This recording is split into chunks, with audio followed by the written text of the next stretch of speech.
우리 출애굽기 2장 1절에서 10절까지의 말씀을 우리 함께 한 목소리로 합독하시겠습니다.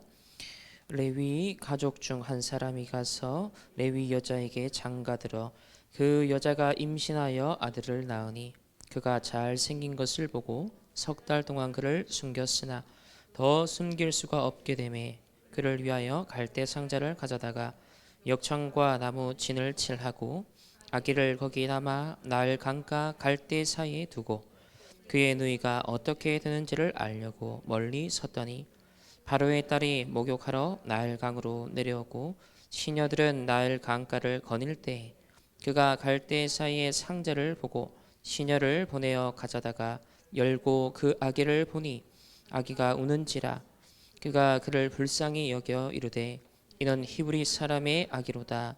그의 누이가 바로의 딸에게 이르 내가 가서 당신을 위하여 히브리 여인 중에서 유모를 불러다가 이 아기에게 젖을 먹이게 하리이까. 바로의 딸이 그에게 이르되 가라 하매 그 소녀가 가서 그 아기의 어머니를 불러오니 바로의 딸이 그에게 이르되 이 아기를 데려다가 나를 위하여 젖을 먹이라. 내가 그 삭슬 주리라. 여인이 아기를 데려다가 젖을 먹이더니 그 아기가 자라매 바로의 딸에게로 데려가니 그가 그의 아들이 되니라. 그가 그의 이름을 모세라 하여 이르되 이는 내가 그를 물에서 건져내었음이라 하였더라. 아멘. 우리 5월 한 달 동안은 미리 가진 것에 대한 말씀이 시작되고 있습니다. 지난 몇 개월 동안 그 렘넌트 그리고 신약과 구약의 중요한 믿음의 사람들이 미리 본 것에 대해서 말씀을 나눴었고요. 이제부터는 가진 것, 그러니까 CVDIP 첫 번째 우리 작년 렘넌트 대회 때 이 커버넌트를 뭐라고 표현하셨죠? 미리 보는 것이다. 두 번째 비전은 미리 가지는 것, 소유하는 것이다. 그러니까 지금 5월 한 달 동안 이 미리 가진다는 의미는 비전을 소유한다라는 의미예요. 그러니까 전체적인 지금 방향을 여러분 생각하시면서 말씀을 받아야겠습니다. 그러니까 지난달까지의 말씀을 미리 보는 차원에서 이제 업그레이드가 되는 지금 시간표입니다. 자, 오늘 서론이 참 중요합니다. 서론이 왜 중요하냐면 우리 2020년 우리 WRC 2강 메시지 오늘 이 부분을 좀 정리를 해야겠습니다. 작년에 우리 WRC 5강의를 주셨어요. 그래서 CVDIP를 자세하게 말씀하셨거든요. 여러분이 만약에 CVDIP가 궁금하다, 진짜 내가 이걸 내 걸로 좀 제대로 한번 내 걸로 만들고 싶다 그러면 작년 렘넌트 대회 메시지 1, 2, 3, 4, 5강을 정리하시면 됩니다.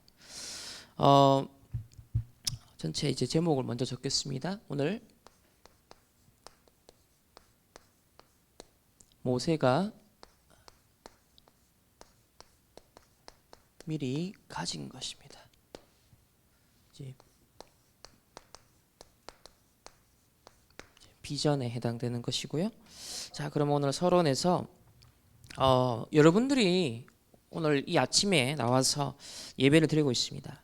그래서 어젯밤에 저는 또 질문하기를 그래 우리 충만교회 우리 렘넌트들과 또 부모님들과 우리 중직자 우리 모든 성도님들이 하나님 앞에 내일 또 렘넌트 예배를 드리러 온다. 그러면 하나님의 사람들이고 하나님의 렘넌트다. 그럼 나는 무슨 심부름을 해야 될까? 라고 했을 때 온 답은 하나님이 이루실 응답의 길을 갈 수 있도록 안내하라. 이게 딱 제 마음에 온 감동이었습니다. 그래서 이제 미리 가진 건데 미리 소유한다는 건데 이게 비전인데 그러면 하나님의 그 비전 하나님의 것을 실제 어떻게 가질 수 있도록 그렇게 안내를 해야 될 것인가 그런 질문 가운데 그래 작년 렘넌트 대회가 CVDIP를 말씀했고 그것이 미리 두 번째가 미리 가지는 것 소유하는 것 그러면 지금 이번 5월 달부터 나오는 메시지는 이 구약과 신약의 렘넌트들을 통하여서 미리 소유하는 것 가지는 것 이 비전에 대해서 말씀을 하려고 하시는 거구나 그래서 제가 다시 한번 오랜만에 작년 랩넌트 대회 메시지를 2강을 쫙 봤습니다. 그래서 그거를 정리를 했는데요. 자, 첫 번째는 서론에 하셨단 말이에요. 자, 미리 가진다라는 것은 무슨 말이냐면 하나님의 절대 계획을 미리 소유하는 것. 자, 뭘 미리 가져야 되느냐? 하나님의 절대 계획을 미리 가져야 됩니다. 그래서 내 시간표에 말고 하나님의 시간표에 쓰임 받는다. 하나님의 절대 계획을 미리 소유하고 있으면 내 타이밍이 아닌 하나님의 타이밍에 쓰임 받는 사람이 되어진다. 그래서 랩런트가 조심해야 될 게 있다. 뭐냐? 나는 왜 응답이 없지? 나는 왜 응답이 안 오지? 라고 질문하지 마라 그랬습니다. 그러면서 하나님은 참된 신이요 여호와이시기 때문에 가장 적절한 정확한 타임에 시간표에 응답을 주신다 그랬습니다. 그래서 여러분 응답 없음에 대해서 조바심을 낸다든지 거기에 대해서 뭔가 왜 나는 이루어진 게 없을까? 이거를 질문하지 말라 했습니다. 이거를 찾아야 돼요. 얼마나 내가 하나님의 절대 계획을 갖고 있느냐. 정말 발견하고 내 것으로 다 갖고 있느냐. 우리 지금 강단을 통해서 산믿음 얘기했거든요. 믿음은 바라는 것들의 실상이요 보지 못하는 것들의 증거라 그랬거든요. 그러니까 하나님의 절대 계획을 얼마나 내 것으로 진짜 믿고 내가 가슴에 딱 품고 있느냐는 겁니다. 이게 다라는 거예요. 그래서 아직 응답이 여러분에게 주어질 시간표가 아니라면 응답이 없는 게 진짜 응답이다 그랬습니다. 자, 두 번째, 하나님의 절대 계획을 미리 소유하는데 여기서 참고할 게 있다 그랬습니다. 여기서 시대를 본 절대 계획이다. 한 가지 더 붙었죠. 시대를 본 절대 계획이다. 그래서 사무엘과 다윗은 그 시대에 뭘 봤냐면 블레셋이라는 시대 상황을 봤습니다. 지금 마찬가지입니다. 사사기 14대를 거쳐서 이스라엘이 다 빼앗겼습니다. 영적인 것, 육신적인 것 다 빼앗겼어요. 정복하고 다스리는 자의 신분과 권세 다 빼앗겼습니다. 그래서 끊임없이 악순환을 반복했어요. 오늘날 어떻습니까? 3단체에게 우상 종교단체에게 빼앗겨버렸습니다. 불신자 서밋들에게 빼앗겨버렸습니다. 명상하는 사람들에게 실제 영성도 빼앗기고 기능도 빼앗기고 모든 삶의 흐름도 주도권도 빼앗겨버렸습니다. 그래서 여기에 노예 포로 속국될 수밖에 없는 지금 상황인데 뭘 여러분이 발견해야 되냐면 여기서 내가 빠져나와야겠다. 다시 말하면 출애굽해야겠다. 블레셋 해야겠다. 바벨론, 로마 해야겠다. 그래서 뭘 찾아야 되냐면 하나님이 주신 나에게 주신 원래의 것을 되찾아야겠다. 하나님이 교회에 주신 원래의 것을 되찾아야겠다. 이 마음을 먹는 이것이 보다 하나님 절대 계획인 거예요. 지금 교회가 오늘 우리가 이게 하나님이 원래 원하시는 원래의 모습 그대로가 아닙니다. 그래서 우리가 놓쳐버리고 빼앗겨버린 모든 것을 다시 되찾아와야지.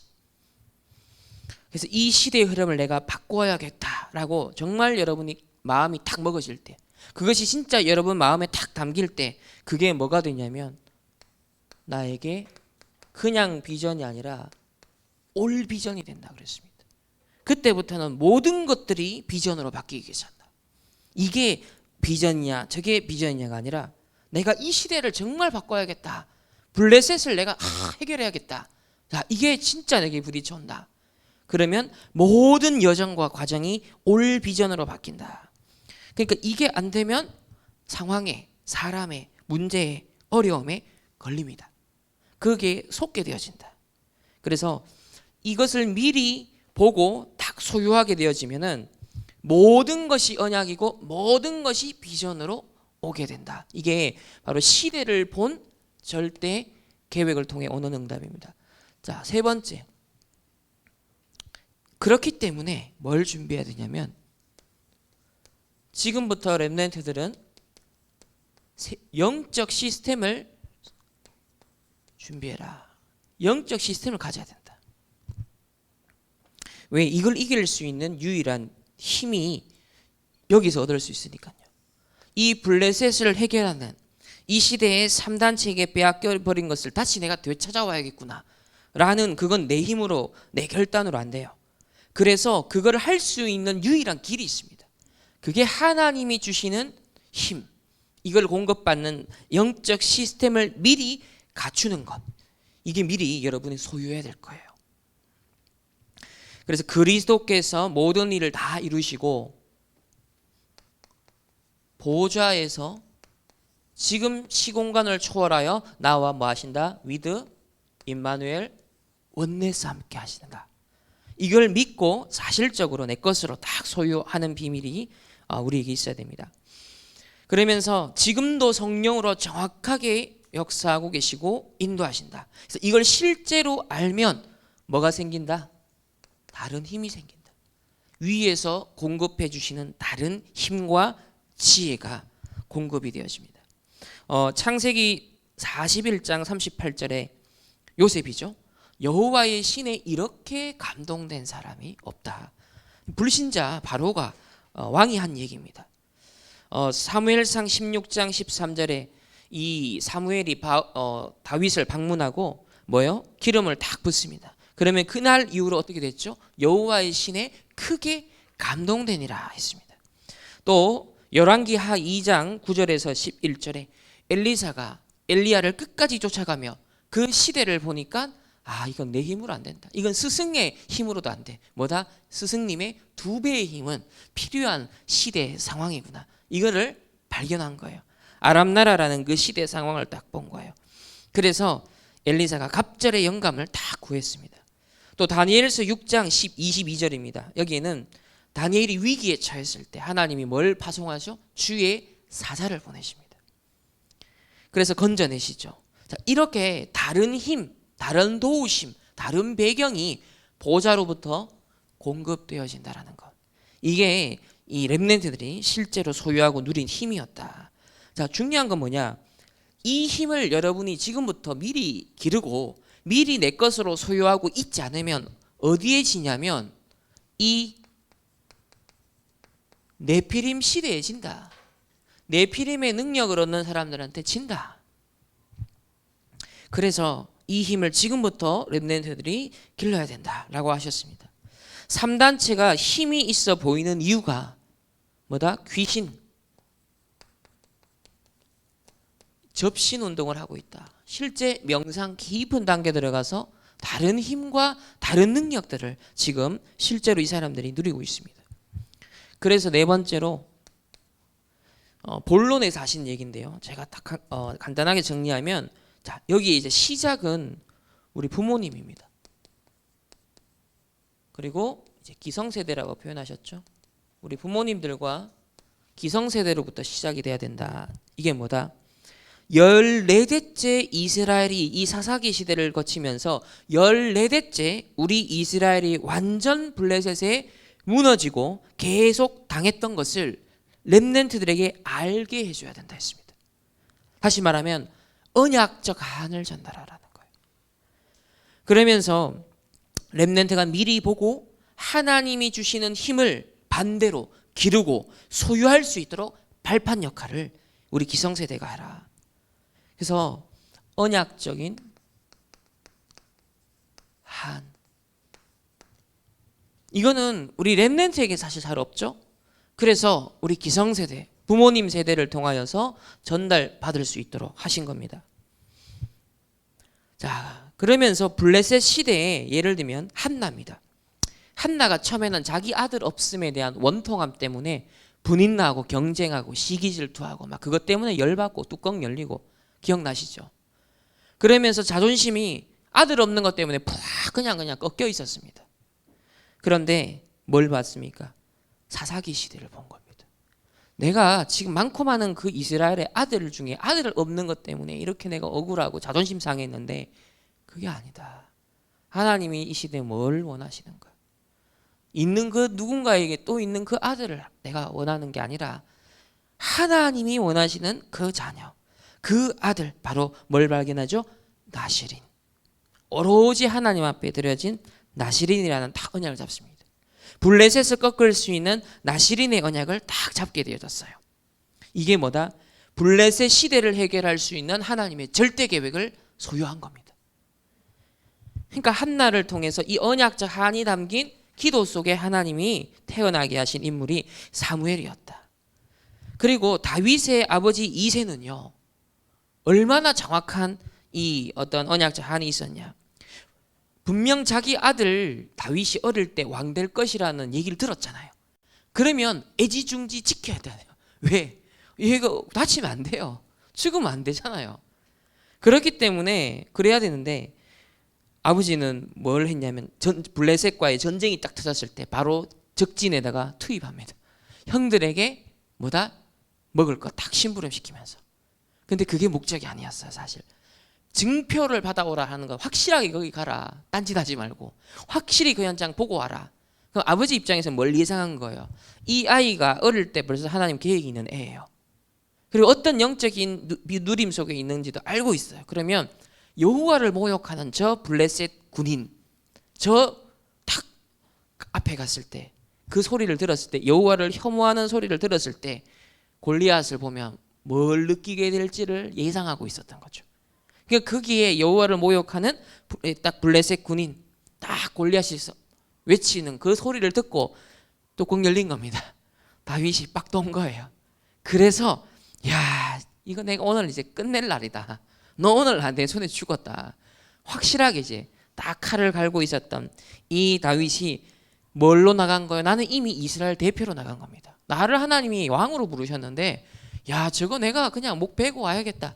대표 자격을 갖고 딱 당당하게 나갔던 거예요.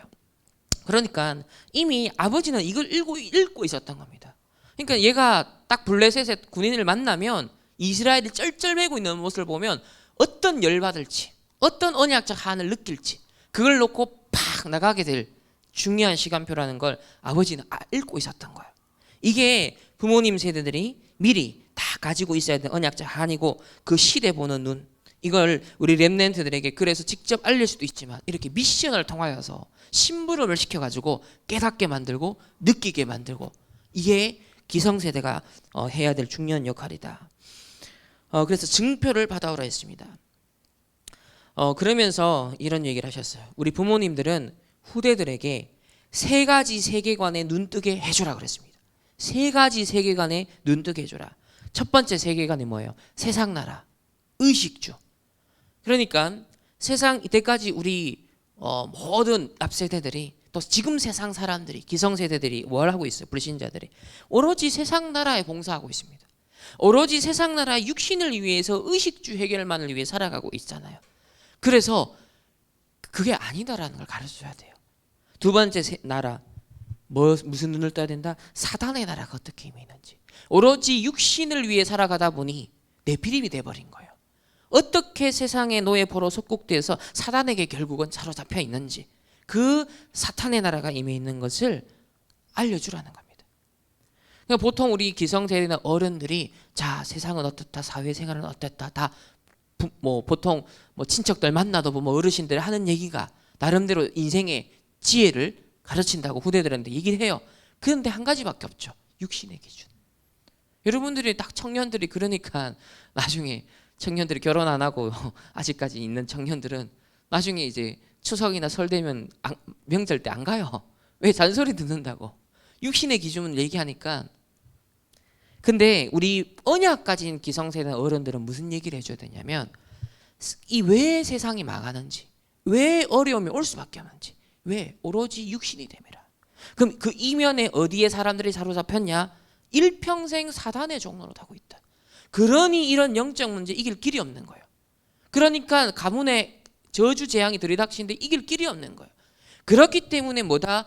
그리스도가 필요하다. 네 인생에는 그리스도가 주인 돼야 된다. 너 하나님을 섬겨야 된다. 창조주 여호와를 기억해라. 이 뭐요? 딱 발판. 확실하게 하나님 나라가 임하도록, 사단의 나라를 깨뜨릴 하나님의 나라가 임하도록. 하나님 나라는 주도권, 주권이 누구에게 있다? 통치권이 하나님에게 있다. 그리스도가 주인 되시고 하나님이 주인 되시고 왕이 되심을 알려줄 수 있도록 이 세 가지 세계관을 전달하는 것이 우리 기성세대들이 해야 될 발판이다. 요게 시작이다 했습니다. 그럼 본론 두 번째 뭐라 그랬냐면, 자, 렘넌트 당사자들은 그럼 뭐 해야 되냐? 이 기성세대로부터 언약적 한을 물려받았어요. 이 세 가지 세계관을 통하여서 세상 사람이 뭘 놓쳤는지, 우리 부모님 세대들이 뭘 놓쳤는지, 그래서 어떤 발판을 우리에게 전달하고 싶어 하시는지, 그렇구나. 그렇다면 나는 지금 이제 막 시작하는 시점에서 어떤 걸 놓치지 말아야 될까? 어떤 걸 내가 우선순위를 둬야 될까? 이걸 딱 가슴에 새기고 실제 렘넌트 당사자가 해야 될 게 있습니다. 자, 그게 뭐냐? 이 힘을 미리 소유하기 위해서 렘넌트는 지금부터 뭘 준비해라? 영성을 길러라. 앞으로 반드시 네피림 시대 어마어마한 후유증이 오기 때문에 영성을 지금부터 준비하라. 그리고 이 영적인 힘을 바탕으로 하여 여러분이 이제 지성을 갖춰라. 실제 실력이 있어야죠. 여러분 객관적인 지성, 실력, 전문성 준비해야 됩니다. 그리고 난 다음에 또 한 가지를 더 말씀하셨어요. 그게 뭐다? 기능을 준비해라. 그래서 영성과 지성과 기능, 이게 지금 뭐가 관계 있어야 된다? 237과 관계 있어야 된다. 오총 종족과 관계 있어야 된다. 여러분의 직업이, 여러분의 경제 활동이 무엇과 관계 있어야 된다? 237과 관계 있어야 된다. 오총 종족 살리는 것과 연결돼야 된다. 이 빛의 경제를 위해서 하나님, 나의 학업을, 나의 직업을, 나의 모든 인생을, 헌신을 축복하여 주옵소서. 다 이걸 언약을 잡고 여러분 준비해야 된다. 세 번째는 뭘 본론에서 얘기를 하셨냐면 지도자. 자, 목회자들, 영적 지도자의 역할을. 그러니까 여러분들이 영적인 이제 우리 담임 목사님과 또 저를 위해서 기도해 주셔야 되는 거. 왜? 제가 우리 목회자들이 심부름해야 될 부분이 이런 부분이기 때문인데요. 뭐라 그랬냐면 렘넌트가 정확한 비전을 가질 수 있도록 만들어라 그랬습니다. 그래서 저는 이 말씀 딱 들으면서 이건 내 힘으로 할 수가 없는 거예요. 내 인생도 내가 다 책임 못 지는데 어떻게 여러분 인생을 내가 책임지겠습니까? 맞잖아요. 그러니까 제가 처음에 얘기했죠.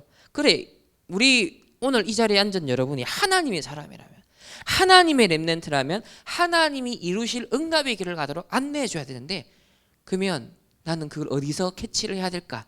바로 이미 작년 렘넌트 대회 때 주신 말씀, 그거를 내가 잘 정리해서 하나님이 이끄실 말씀으로 먹여드리면 된다. 그걸 안내만 해드리면 된다. 그걸 심부름하는 것만 잘하자. 딱 그렇게 언약을 잡았어요. 그래서 이 힘을 실제로 여러분이 소유하도록, 이 비전을 미리 가질 수 있도록 안내해줘라. 그래서 하나님의 음성을 듣도록, 심지어 악한 영적으로 무지했던 엘리 제사장마저도 마지막 인도를 잘 받았어요. 한나한테 축복하면서 이 자녀, 이 복된 하나님 축복을 빌어줬다니까요. 그러면서 사무엘이 나중에 성전에 맡겨졌을 때도 처음에는 둔해서 몇 번 못 깨닫다가 세 번 만에 그거 하나님 부르는 거다. 그 한마디가 기가 막히게 심부름을 한 거예요. 그래서 하나님의 음성을 듣도록 안내해줘라.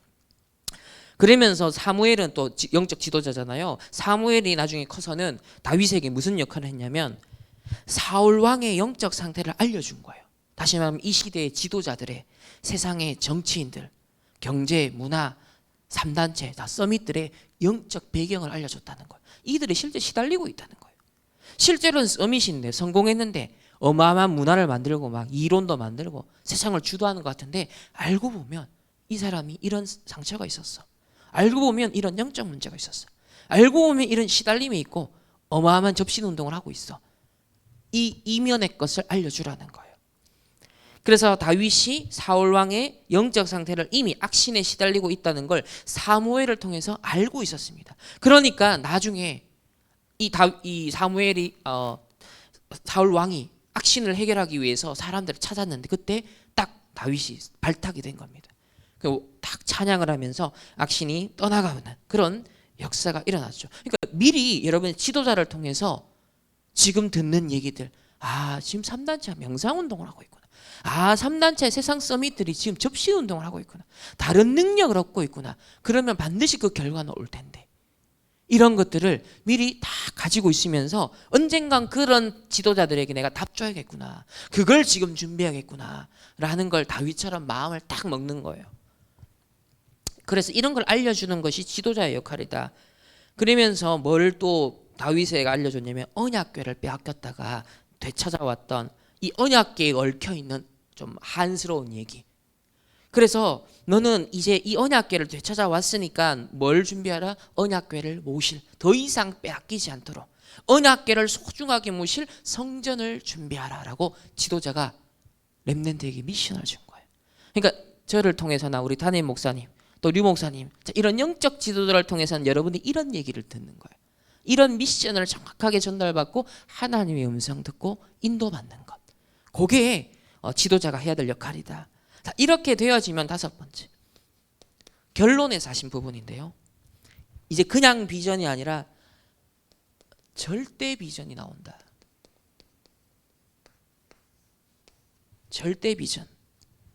그래서 여러분들은 우리 충만교회에 대해서 237과 치유와 서밋 시스템 24가 돌아갈 수 있는 교회에 대한 절대 비전을 가져라 그랬습니다.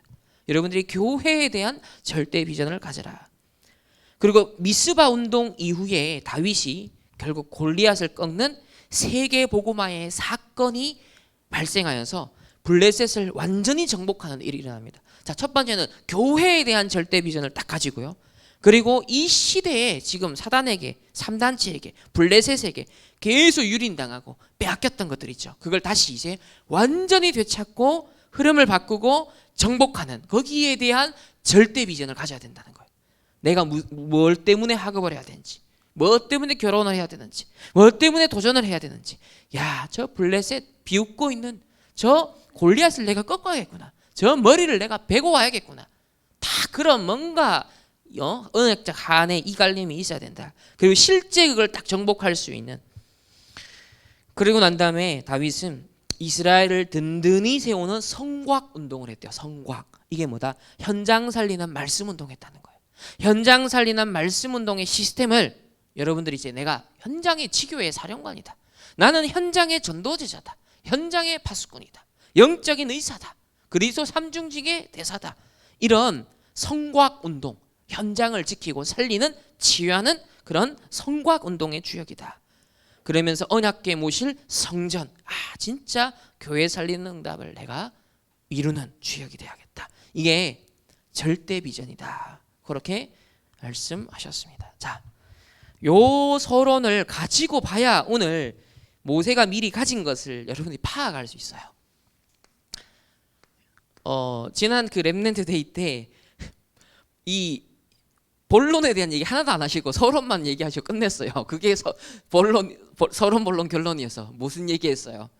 뇌에 대한 얘기하시고 수용체 뭐 해서 얘기하시고 뭐 이러고 거의 시간 다 보내버렸어.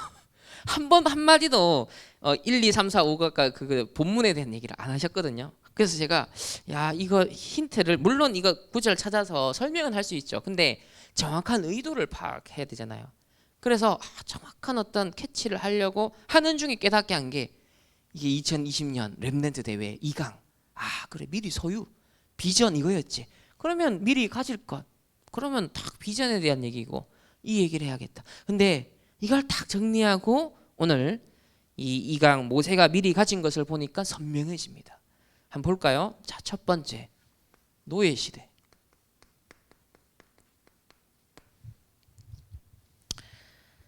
자, 1번에 보면 지금 이스라엘이 애굽에 굉장히 노예되어 있습니다. 거의 400년 이상 노예되어 있습니다. 자, 출애굽기 1장 성경을 찾아가면서 보겠습니다. 출애굽기 1장 11절에 보면 다 읽진 않겠고요. 11절만 보면 자, 감독들을 그들을 위해 세우고 그들에게 무거운 짐을 지워 괴롭게 하여 그들에게 바로를 위하여 국고성 비돔과 라암셋을 건축하게 하니라. 그러니까 무급 노동자로 착취 생활을 당하고 있는 거예요. 지금 노예 생활을 이렇게 어렵게 하고 있다. 자, 두 번째 22절을 보면 자, 어떤 사건이 벌어집니까? 지금 이미 앞서서 남자아이들을 더 이상 이스라엘이 번성하지 못하도록 얼마나 생식력이 뛰어났던지 그 고된 노동 속에서도 애굽 인구를 능가할 정도로 이스라엘이 번성을 해버린 겁니다. 근데 하나님의 계획이 이거였어요. 인구수를 늘려서 국가를 이루기 위해서 이 애굽에다가 하나님 보내신 거예요. 그래서 그 수가 차기까지 기다린다 했는데 남자 아기가 너무 많이 이제 막 백성들이 태어나니까 야, 안 되겠다. 만약에 이 애굽의 노예로 있는 이들과 저 외부 세력이 결탁을 해서 혁명을 일으킨다든지 쿠데타를 일으키면 어떻게 되죠? 애굽이 당하는 겁니다. 그래서 그걸 인본주의 이제 정치적으로 염려를 했던 이 바로가 야, 이 씨를 말려야겠다. 더 이상 애가들이 태어나면 안 된다. 그래서 죽입니다. 그런데 22절에 보면 바로가 그의 모든 백성에게 명령하여 이르되 아들이 태어나거든 너희는 그를 나일강에 던지고 딸이거든 살려두라. 이런 무시무시한 유아 살해 정책이 시행되고 있었습니다. 노예 시대가 된다는 건 이렇게 비참해요. 우리나라가 불과 30 몇 년 안 되는 이 일제 시대에 겪었던 그해 지금까지도 계속 남아있죠. 근데 400년 이상 그 후대들이 완전히 죽어가고 있었습니다. 인권 이런 건 전혀 없었죠. 세 번째 바로 이때 2장 3절 여기 보면 이제 2장 1절부터 보면 레위 가족 중 한 사람이 가서 레위 여자에게 장가를 들어 그 여자가 임신하여 아들을 낳으니 그가 잘생긴 것을 보고 석 달 동안 그를 숨겼으나 더 숨길 수 없게 되매 그를 위하여 갈대 상자를 가져다가 역청과 나무 진을 칠하고 아기를 거기 담아 나일 강가 갈대 사이에 두고라고 합니다. 세 번째 어머니 요게벳의 결단입니다. 이 노예 시대에 태어나면 죽는데 살린 겁니다. 숨긴 겁니다. 그러면서 이 아이에게 뭔가 하나님의 계획이 여기 보면 잘생긴 것 이 표현 안에 뭐가 포함되어 있다? 이 아이에 대한 하나님의 특별한 계획이 있다는 것이 딱 감지가 된 거예요. 그래서 숨긴 거고 보호를 한 겁니다. 그리고 더 이상 이제 아이가 성장해서 숨길 수 없게 되니까 갈대 상자에 하나님의 주권에 이제 맡기고 떠나 보내야 하는 결단을 내리게 됩니다. 그래서 노예 시대의 절대 계획을 발견한 즉 앞으로 미래에 이 아이가 어쩌면 우리 민족을 출애굽시킬 이 애굽 노예 시절을 끝낸 그 아이가 될지도 모른다라는 어머니의 어떤 발견이 있었던 거예요. 그래서 결단을 하게 되어졌습니다. 자, 두 번째입니다. 그러면 이런 노예 시대에 태어난 모세가 미리 가진 것. 자, 이게 여러분 그 주보에는 보면 성경 구절만 나와 있잖아요. 그 구절을 다 읽어보시면 핵심적인 내용은 여러 가지로 사실 뽑아낼 수 있어요. 그래서 1, 2, 3, 4, 2, 4번까지 그 내용을 뭘로 잡아야 되냐 이제 요게 인도를 받아야 되는데 저는 이제 이 WRC 작년 2강 말씀에서 다 그 내용들을 다 찾게 됐습니다. 역시 전도자는 미리 말씀 주셨던 것에서 계속 발전시켜 나가는구나 확인했어요. 자, 1번 노예 시대. 모세가 미리 가진 것은 이미 자기 시대가 노예 시대라는 것을 정확하게 알고 있었습니다.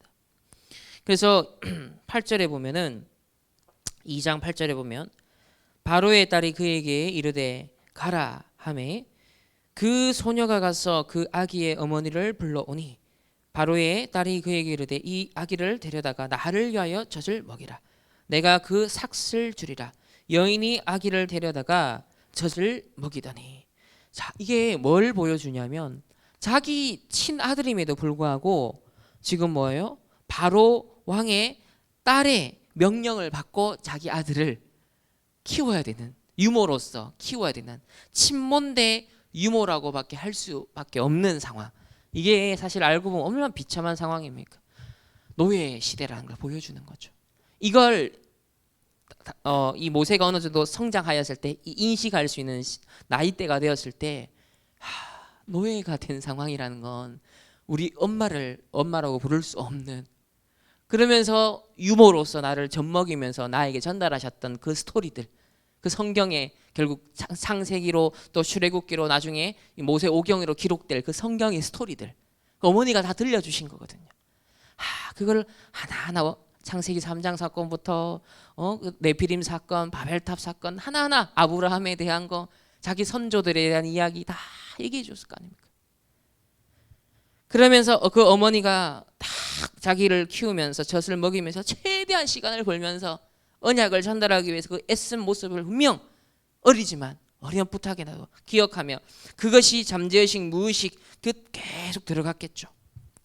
그래서 이런 노예의 시대에 대한 그걸 절망하지 않고 오히려 그걸 중요한 언약을 잡는, 미리 딱 이거에 대한 비전을 오히려 딱 가지게 됐다. 자, 두 번째는 이런 상황에 하나님의 절대 계획을 품게 된 겁니다.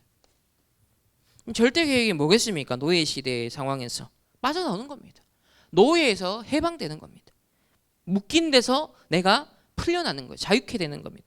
자, 3장으로 가면 드디어 하나님의 절대 계획이 전달되는데 3장 2절에 자, 여호와의 사자가 떨기나무 가운데로부터 나오는 불꽃 안에서 그에게 나타나시니라. 와, 여호와의 사자가, 자, 첫 번째, 여러분에게 하나님의 절대 계획을 어떻게 알리신다? 여호와의 사자가 나타납니다. 그럼 여러분 막 꿈꿔야 됩니까? 아니죠. 강단을 통해 하나님이 이 시대에 알리시는 메시지를 통해 하나님의 메신저로 여호와의 사자로 세우신 주의 종들을 통하여서 하나님 말씀을 알려요. 이 시대를 향한 계획을 알려요. 작년에 렘넌트 대회 여러분 딱 내 걸로 딱 잡고 있어야 됩니다. 다시 정리하셔야 돼요. 이 5월 렘넌트 대회를 뭐라고 하셨냐면, 자, 자세히 한번 보세요. 녹취록. 이번 2021년 렘넌트 대회를 지금부터 준비하라 그랬습니다. 그 준비하라고 우리를 지금 준비 운동 시키는 게 5월 달 한 달 동안의 이 메시지들이에요.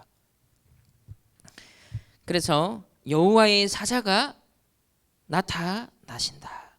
하나님의 절대 계획을 알리기 위해서 이런 말씀으로 역사하신다. 그러면서 8절에 보면 내가 내려가서 그들을 애굽인의 손에서 건져내고 그들을 그 땅에서 인도하여, 즉 출애굽시켜 어디로?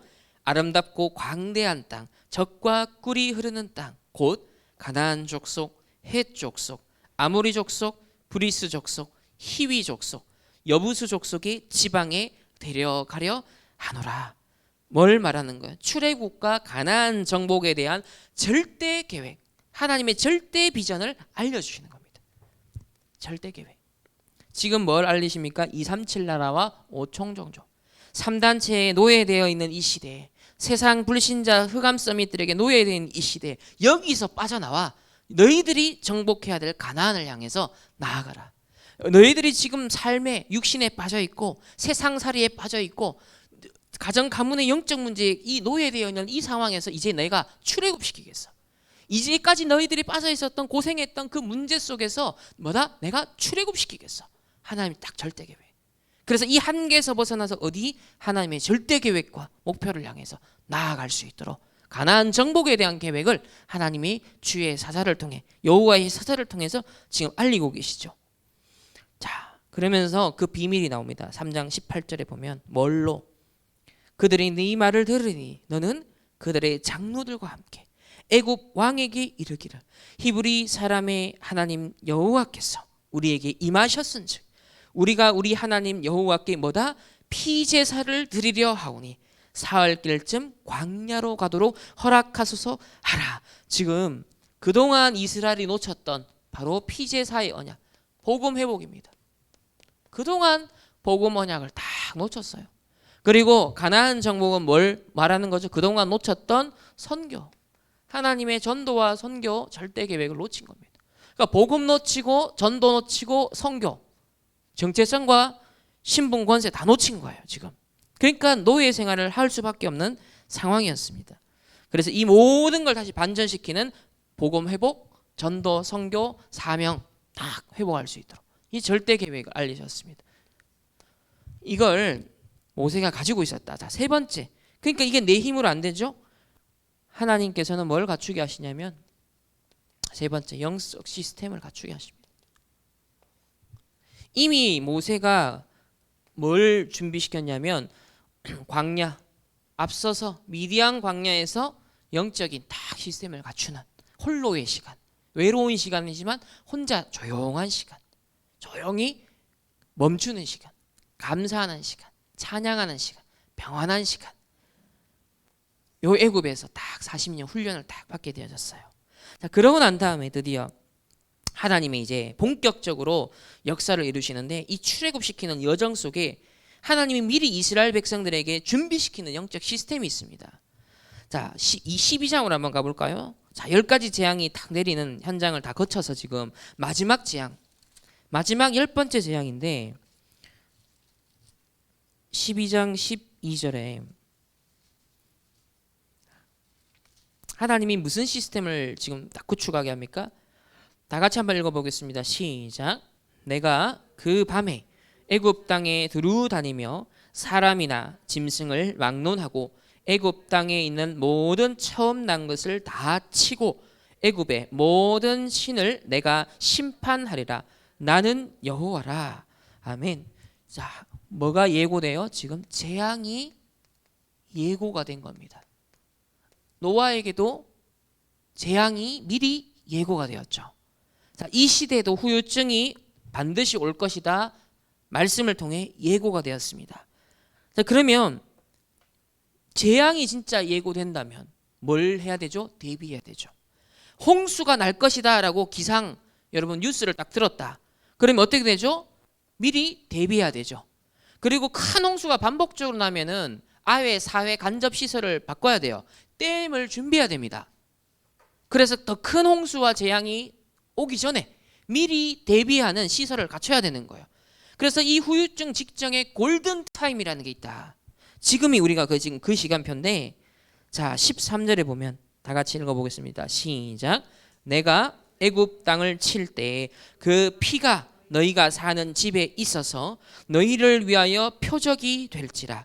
내가 피를 볼 때에 너희를 넘어가리니 재앙이 너희에게 내려 멸하지 아니하리라. 아멘. 이스라엘이 무슨 영적 시스템 갖췄다? 피 언약을 딱 잡고 피 바르는 시스템을 갖춘 거예요. 재앙이 예고됐는데 미리 피를 딱 발랐을 때 그 재앙이 들이닥쳤을 때 넘어가는 겁니다. 패스 오버, 넘어가는 거예요. 이겁니다. 뭐다? 앞으로 후유증과 4차 산업과 코로나, 어마어마한 정신병과 어마어마한 영적 문제가 일시에 들이닥칠 때 그때 가서 대책을 마련할 수 없어요. 바로 지금부터 힘을 길러라는 겁니다. 지금부터 딱 피 바르는 시스템을 갖춰라는 거예요. 그래서 30절에 보면 제가 읽어드리겠습니다. 그 밤에 바로와 그 모든 신하와 모든 애굽 사람이 일어나고 애굽에 큰 부르짖음이 있었더니 이는 그 나라에 죽임을 당하지 아니한 집이 하나도 없습니다. 대홍수에 피할 자가 아무도 없습니다. 시대적인 후유증을 피할 자가 아무도 없습니다. 그래서 미리 예고하시고 시스템 피 바르는 딱 시스템을 하나님 알리신 거예요. 그래서 렘넌트들이 세상 나가기 전에 앞으로 시대 후유증이 오기 전에 지금부터 뭐다 영적 힘을 길러라. 그걸 얘기하시는 겁니다. 그리고 네 번째, 하나님은 이 출애굽 사건을 통해서 하나님의 절대 비전. 아까 전에 그 서론에서 이 절대 비전 가운데 다윗이 결국 미스바 운동 이후에 다윗이 탁 일어나고 골리앗을 꺾는 세계복음화 사건이 일어납니다. 소문이 퍼진 거죠. 어마어마한 사건, 소문이 퍼진 겁니다. 그러니까 블레셋이 완전히 정복됐구나라고 주변 나라에 다 알려졌어요. 그게 자동 선교, 자동 전도예요. 그러면 이 출애굽 사건을 통하여서 결국 하나님 이 절대 비전 이루십니다. 자, 14장으로 넘어가면 14장 28절에 보면 자, 제가 읽어드리겠습니다. 물이 다시 흘러 병거들과 기병들을 덮되 그들의 뒤를 따라 바다에 들어간 바로의 군대를 다 덮으니 하나도 남지 아니하였더라. 지금 홍해 앞에 막 불신앙하고 있었는데 하나님이 계획을 알리세요. 이 군대 내가 전부 다 해결하고 쓸어버리겠다.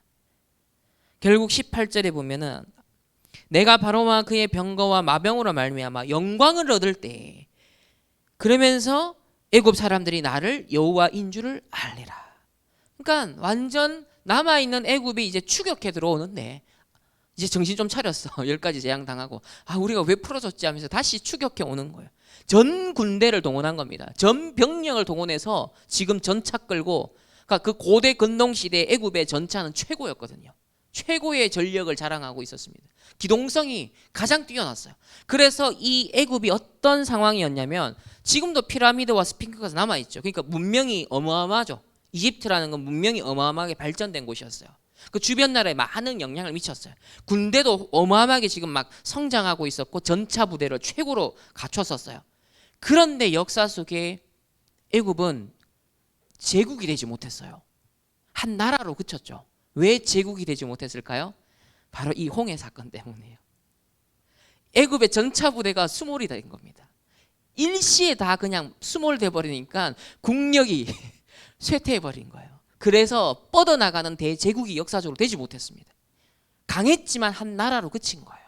이게 바로 홍해 사건을 통해서. 하나님의 절대 비전, 3단체가 아무리 강하고 불신자가 서밋들이 어마어마하게 막 개독교다 아무리 큰 소리 쳐도요, 때가 되면 나 여호와가 속히 이루게 되면 모든 전차 부대가 어떻게 된다? 홍해에 진멸당한다. 이때 비로소 불신자들이, 하나님을 부정했던 자들이 여호와를 알게 되는 정도로. 여러분 기도해야 됩니다. 하나님이 설명될 정도로, 내 인생과 학업과 나의 삶을 통해 하나님의 살아계심이 증거될 정도로, 예수가 그리스도 되심이 당당하게 선포가 될 정도로, 정말 그런 하나님의 자녀의 자존심을 다 여러분 회복해야 됩니다. 그래서 오히려 병거와 마병으로 말미암아 영광을 얻을 때에 애굽 사람이 나 여호와인 줄 알리라. 그러니까 자기네들은 어마어마하게 긍지를 가지고 이 병거와 마병을 자랑했거든요. 근데 그게 꺾이니까 오히려 그게 역설적으로 하나님의 더 위대하심이 드러나는 거예요. 그러니까 3단체가 어마어마한 것 같죠. 어마어마한 바벨탑인 것 같죠. 오히려 여호와 하나님이 딱 시간표가 되면 그들이 대단하게 이뤘다라는 것이 오히려 그들로 하여금 부끄럽게 되는 거예요. 이게 하나님의 영광을 거꾸로 드러내는 시간표가 온다는 겁니다. 그래서 이런 사건을 앞두고도 이스라엘은 계속 불신앙하고 돌아가자 이러고 있었어요. 그때 딱 지도자가 뭐를 말합니까? 너희는 가만히 있어 여호와 하나님이 될지를 알지어다 그랬습니다. 오늘 너희가 본 이 애굽 군대는 다시는 너희 눈앞에 나타나지 않겠다. 이렇게 완전한 아까 블레셋을 정복했던 세계복음화의 사건, 이 소문이 주변 나라에 막 얼마나 빠른 속도로 그죠? 전달됐겠습니까? 야, 저 노예됐던 그 애굽에 노예된 민족 중에 빠져나온 민족이 없는데, 야, 이스라엘이 빠져나왔대. 어떻게 도대체 그것도 나오면서 애굽을 전멸시켰대. 아니 어떻게 이게 가능하냐? 야, 하나님이 함께하는 민족이래. 이 소문이 막 나중에 어디까지 도달했어요? 이미 가나안의 족속들이 다 듣고 있었잖아요. 여리고성에 사람들이 다 도망가고 지도자들은 간담이 녹았더라. 그 정도로 핫한 뉴스가 된 겁니다.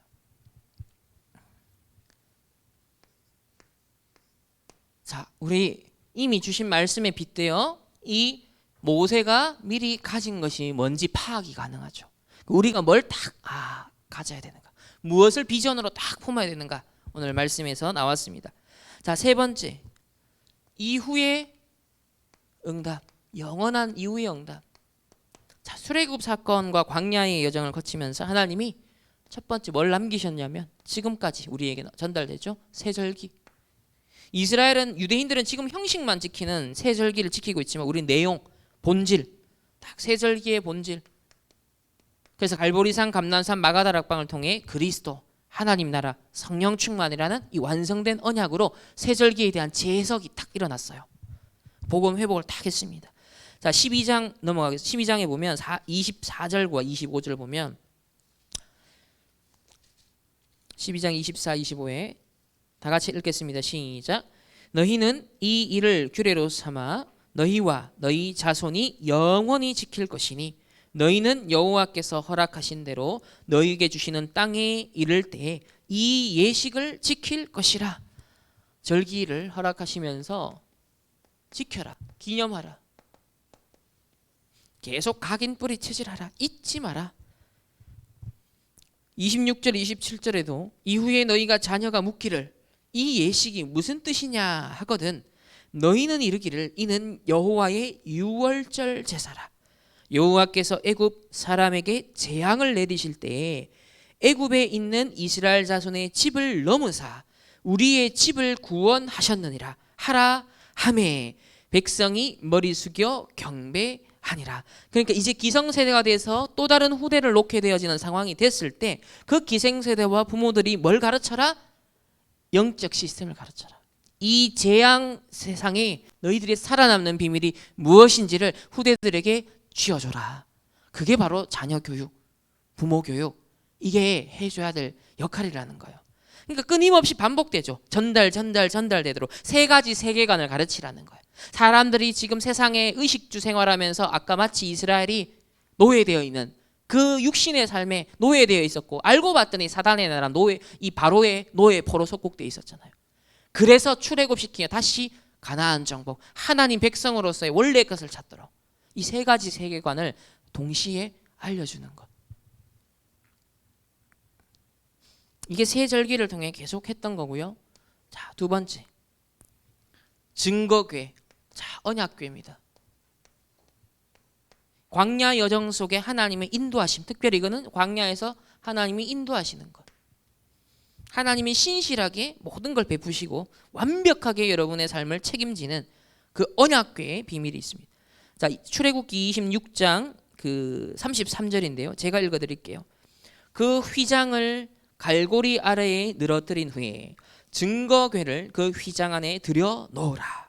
그 휘장이 너희를 위하여 성소와 지성소를 구분하리라. 그래서 이제 성막 딱 짓고 거기에다가 뭘 모시도록 언약궤를, 증거궤를 후대들에게 언약의 비밀을 전달할 수 있도록. 자, 세 번째 마지막 결국은 성막을 짓도록 하십니다. 26장 30절에 너는 산에서 보인 양식대로 성막을 세울지니라. 그래서 이게 출애굽 이후의 광야 여정 속에 지속할 수 있도록 주신 시스템, 새 절기와 언약궤와 성막. 오늘 저와 여러분이 예배드리는 지금 성전 예배드리러 오는 이 시간도 바로 이런 의미가 있죠. 자, 그럼 결론입니다. 오늘 또 결론을 잘 잡아야 됩니다. 오늘 결론은 2021년 WRC 준비입니다. 지금부터 준비해라. 지금부터 질문하면서 준비를 해라. 그러니까 대회에 뭐 준비하는 게 아니라 이번에 선포될 메시지가 여러분에게 정확한 응답으로 성령의 인도의 이정표로 붙잡히도록 여러분 영적 상태를 준비하라는 거예요. 그래서 지금부터 30배, 60배, 100배 열매 맺을 수 있는 옥토를 준비하라는 겁니다. 가시밭이 되지 않도록, 길가밭이 되지 않도록. 실제로 여러분 열매 맺도록 씨를 딱 하려면 뭘 밭을 갈아야 되잖아요. 기경해야 되잖아요. 갈아 엎어야 돼요. 그래야 옥토가 되는 거예요. 여러분의 뭐요? 황폐했던, 완악했던, 또 말씀을 놓쳤던, 내 기준이 내 중심, 내가 주인 되었던 자 모든 내 마음과 삶과 영적 상태를 갈아엎고 지금부터 5월 달부터 5월, 6월, 7월, 8월까지 뭐하다 30배, 60배, 100배의 이 언약이 탁 담겨질 수 있도록 나의 영적 상태를 지금부터 준비하라. 이게 이번 5월 이 렘넌트 데이 때 주셨던 말씀이에요. 그래서 세 가지를 얘기하셨어요. 첫 번째는 학업이 좀 되는 30%가 있다. 학업이 좀 되는 30%. 지금 코로나 때문에 사실 좀 많이 더 떨어졌다고 봐야 돼요. 사실은. 그 중간에 있었던 중상층도 지금 좀 많이 떨어졌다고 봐야 돼요. 학업이 가능한 좀 친구들은 방향을 잘 잡아야 된다. 이미 학업은 조금 되니까 방향을 잘 잡아야 된다. 그래서 문과냐 이과에 따라 또 다르고 내가 유학을 가야 될 사람이냐 아니면 국내에 뿌리를 딱 둬야 될 사람이냐. 그리고 우리 미국이나 유럽에 있는 전문인들과 또 교수님들이나 이런 분들이 우리 후대들한테 앞으로 뭔가 좀 멘토 역할 해주고 뭔가 앞으로 커리어, 뭔가 실제 이력 딱 준비할 수 있도록 뭔가 방향에 대한 지도를 해줘야 된다. 저도 그 미국의 최규선 우리 장로님 그때 제가 군대에 있을 때 휴가 나가서 랩넌트 리더 수련회 참석할 때 스치 넣으면서 인사를 하는 중에 저한테 이제 어떤 진로나 미래 방향을 딱 질문하셨을 때 제가 두 가지를 얘기했어요. 하나는 국제관계학을 전공해서 저는 외교 뭐 관련된 어떤 업무나 앞으로 또 신학자 이 두 가지를 놓고 생각을 하고 있다. 그래서 먼저는 전문인으로서 일반 평신도 전문인으로 갔다가 나중에 신학자로서 준비를 하는 것도 지금 생각하고 있다 하니까 그 두 가지 다 어려운 거다. 그 두 가지 다 어려운 거기 때문에 하나를 집중하는 게 내가 볼 때는 더 나을 것 같다. 라는 그 한마디 스치는 말씀이요. 저한테는 탁, 그런가? 라는 이제 하나의 좀 뭐랄까 힌트가 된 거예요. 그래서 제가 다시 돌아가서 군대 남은 기간 동안에 하나를 결정해야겠구나. 그래서 제가 제대할 때는 벌써 바로 RTS라는 신학교로 딱 가야겠다. 라고 정할 수 있었어요. 그러니까 뭔가 좀 여러분이 갈팡질팡 애매모호한 어떤 그 상황에 전문인의 그 한마디의 멘토가 결정적으로 생각하게 만드는 거예요. 인도받게 만드는 그러니까 그분이 이제 중요한 또 인도를 받고 계시니까 그 한마디가 그게 여러분에게 인생의 중요한 딱 나아가는데 결정하는데 도움이 되는 거예요. 그래서 방향 잡도록 해라. 두 번째는 학업이 좀 어려운 대다수가 이제 한 40%는 학업이 어렵다. 그래서 뭘 찾아야 되냐? 달란트. 하나님이 주신 분명 달란트 있는데 이 달란트를 찾도록 해줘라. 렘넌트 시기가 정말 소중한데 막연하게 그냥 기다리면 안 된다. 그래서 유대인의 7가지 성공 전략이 있죠. 달란트 찾는 7가지. 이거를 렘넌트들이 좀 공부하셔야 돼요. 실제로 유대인들이 어떻게 자기 달란트를 찾고 있는지 이거를 먼저 여러분들이 좀 파악해라. 그러나 그게 정답은 아니에요. 장점이 있지만 단점과 한계가 있어요. 그렇기 때문에 반대로 이제 메시지를 통해 알리신 것들이 있죠. 7가지. 우리가 렘넌트가 성공하는 길이 있어요. 그거를 찾아야 돼요. 그러면서 뭘 얘기를 하셨냐면 지금부터 메시지를 놓치지 않고 매일 렘넌트 대회까지 기도하다가 하나님이 내게 주신 달란트가 확실히 발견될 수 있도록 내가 해야겠다라고 마음먹어라. 그게 여러분에게 성인식이 되는 거다. 두 번째는 발견한 이 달란트를 전문성으로 발전시킬 수 있도록 그런 렘넌트들이 뭉치는 렘넌트 조직, 렘넌트 모임이 이루어지도록 사명식 이 축복을 찾아내라. 결국은 이 현장과 시대에 맞아야 되니까 결국 파송식의 의미를 갖고 이런 걸 뭔가를 찾아내라. 그래서 사명식, 성인식, 사명식, 파송식 이게 뭐 행사를 한다는 의미가 아니에요. 이런 의미를 가진 어떤 내용과 코스를 찾아내라는 거예요. 그런 어떤 인턴십들을 찾아내고 만남들을 찾아내라는 거예요. 그걸 놓고 기도하라는 거예요. 내게 성인식과 사명식과 파송식의 의미가 있을 수 있는 만남과 그런 뭔가 내용이 하나님 나에게 발견될 수 있도록. 마지막 세 번째, 주로 포커스를 여기 많이 두셨는데요. 자, 영적 문제는 다 있지만 좀 드러난 사람, 영적 문제가 심하게 드러나는 한 30%. 이 사람들은 더 큰 일꾼이다. 하나님이 더 큰 일꾼으로 준비하는 거다.